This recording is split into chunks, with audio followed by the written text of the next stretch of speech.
ചെറിയ പെരുന്നാളിന് നാടിന് സമർപ്പിക്കുമെന്ന് പറഞ്ഞ കൊടുവള്ളി റെയിൽവേ മേൽപ്പാലം നിർമ്മാണം ഇനിയും പൂർത്തിയായില്ല. നിരവധി തവണ നിർമ്മാണം ഉടൻ പൂർത്തിയാക്കുമെന്ന് പറഞ്ഞെങ്കിലും പ്രവൃത്തി വൈകുന്നത് ജനങ്ങൾക്കിടയിൽ വലിയ പ്രതിഷേധത്തിനാണ് ഇടയാക്കുന്നത്. 2021 ജനുവരിയിൽ മുഖ്യമന്ത്രി പിണറായി വിജയനാണ് കൊടുവള്ളി റെയിൽവേ മേൽപ്പാലത്തിന്റെ നിർമ്മാണോദ്ഘാടനം നിർവഹിച്ചത്. 2 വർഷമാണ് നിർമ്മാണ കാലാവധി കണക്കാക്കിയത്. സംസ്ഥാന സർക്കാർ നിർമ്മിക്കുന്ന 10 മേൽപ്പാലങ്ങളിലൊന്നാണ് ഇത്. നിർമ്മാണത്തിന് അനുമതി ലഭിക്കാൻ കാലതാമസം നേരിട്ടതും ഭൂമിയേറ്റെടുപ്പ് സംബന്ധിച്ച പ്രശ്നങ്ങളെയും തുടർന്ന് നിർമ്മാണം നീണ്ടുപോയി. ഒടുവിൽ മന്ദഗതിയിലായിരുന്ന നിർമ്മാണ പ്രവൃത്തികൾ 2024 ശേഷം വേഗത്തിലാക്കിയെങ്കിലും സ്ഥിതി ഇന്ന് വീണ്ടും പഴയപടിയായി.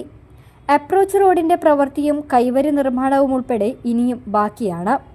നിരവധി തവണ പാലത്തിന്റെ നിർമ്മാണോദ്ഘാടനം അടുത്തു തന്നെ ഉണ്ടാകുമെന്നുള്ള പ്രഖ്യാപനങ്ങൾ ഉണ്ടായിരുന്നുവെങ്കിലും ഒന്നും തന്നെ ഉണ്ടായില്ല. ഏറ്റവും ഒടുവിൽ ചെറിയ പെരുന്നാൾ സമ്മാനമായി പാലം തുറന്നുകൊടുക്കുമെന്നായിരുന്നു പ്രഖ്യാപനം. അതും നടന്നില്ല. ഇതോടെ ജനങ്ങൾക്കിടയിൽ വലിയ പ്രതിഷേധവും ഉയർന്നു വരികയാണ്.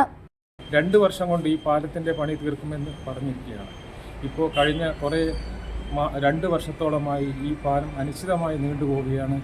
എല്ലാം കഴിഞ്ഞ ഒരു മാസത്തിന് മുന്നേ നമ്മുടെ പ്രിയപ്പെട്ട തലശ്ശേരിയുടെ സ്പീക്കർ പറഞ്ഞു, പെരുന്നാൾ സമ്മാനമായി ഈ പാലം നിങ്ങൾക്ക് ഉദ്ഘാടനം ചെയ്യാൻ സാധിക്കുമെന്ന് പറഞ്ഞിട്ട് ഇനിയും എനിക്ക് തോന്നുന്നു 2 മാസത്തോളം വർക്ക് അവിടെയുണ്ട്.